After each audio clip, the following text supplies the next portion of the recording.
ఇల్లు కట్టుకోలేని వాళ్ళు, స్థలం ఉన్నా కూడా ఇల్లు కట్టుకోలేని వాళ్ళు, ఇల్లు కొనుక్కోలేని వాళ్ళు, వంశపారంపర్యంగా ఇళ్ళు వచ్చినా సరే అవి నష్టపోయిన వాళ్ళు, సొంత ఇళ్ళు ఉన్నా సరే ఆ ఇంట్లో ఉండలేక అద్దె ఇంట్లో ఉంటున్న వాళ్ళు, వీళ్ళందరూ కూడా ప్రధానంగా భవన దోషం వల్ల ఈ సమస్యలు ఎదుర్కొంటూ ఉంటారు.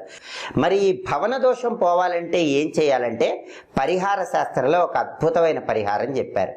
ఆ పరిహారం ఏంటంటే కందిపప్పు, మినప్పప్పు, పెసరపప్పు మర ఆడించి పిండిలాగా చేసుకున్నాక ఆ 3 పిండ్లు కలపాలి.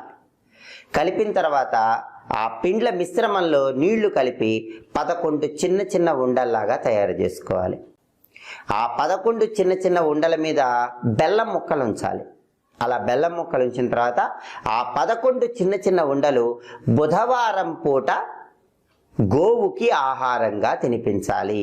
ఇలా చేస్తే భవన దోషం అనేది తొలగిపోతుంది.